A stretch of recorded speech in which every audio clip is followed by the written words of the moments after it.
बुद्ध और महावीर के कान इतने लंबे क्यों थे? आपने भगवान बुद्ध और महावीर की प्रतिमा या उनकी फोटो में देखा होगा कि उनके कानों को लंबा दिखाया गया है। आखिर उनके कानों को लंबा दिखाने का क्या अर्थ है? देखिए, हमारे शरीर का एक सेक्स सेंटर होता है। उसे सेक्स चक्र या मूलाधार चक्र भी कहते हैं। तो जब आप कामुक होते हैं तब आपकी ये सेक्स ऊर्जा आपके शरीर में फैलती है। इसके फैलने के अपने अपने रास्ते हैं, अपने बिंदु हैं। एक आपका सेक्स सेंटर हो गया, और उस सेक्स सेंटर से जब ये ऊर्जा उठती है तो इसके तकरीबन आपके शरीर में 100 बिंदु होते हैं, और इन सभी बिंदु को एरोटिक जोन कहा जाता है।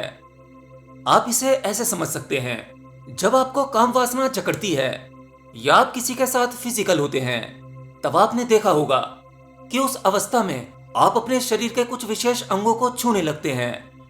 वो अंग आपको उत्तेजित करते हैं। शरीर के वो अंग आपके काम केंद्र के बिंदु हैं। ये हर व्यक्ति के अलग अलग हो सकते हैं।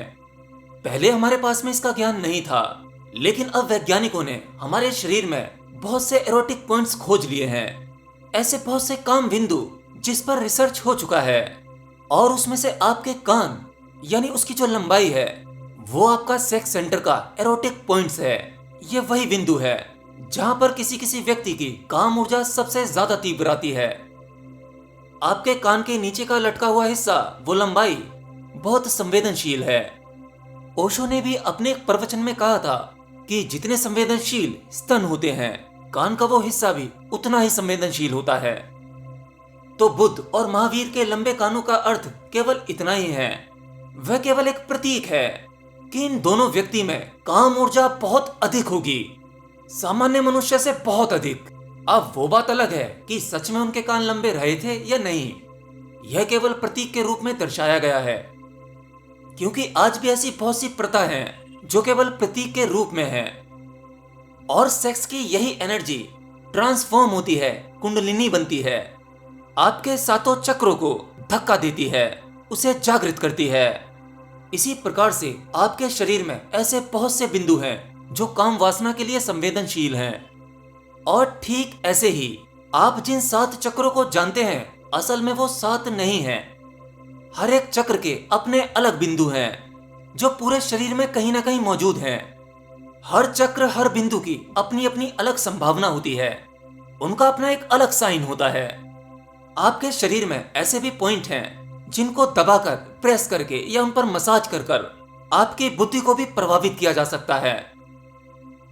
आपने कुछ चाइना की मार्शल आर्ट की फिल्में देखी होंगी, जिसमें एक मास्टर किसी व्यक्ति के विशेष पॉइंट पर प्रेस करके उसको बेहोश या मार सकता है। ये पॉइंट बड़े ही सेंसिटिव होते हैं, और इन्हें वैज्ञानिक भाषा में एक्यूप्रेशर पॉइंट कहा जाता है।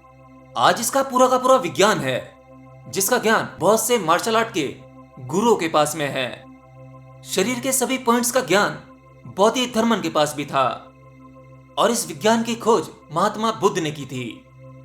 तो इसी प्रकार से हमारे यौगिक विज्ञान में जितने भी योगासन हैं, प्राणायाम हैं, वो केवल इन्हीं निष्क्रिय बिंदु पर प्रेशर डालने के लिए हैं, इन्हें सक्रिय करने के लिए हैं। इसीलिए इतने योगासन की खोज हुई, क्योंकि हर एक योगासन अलग अलग चक्र पर प्रभाव डालता है।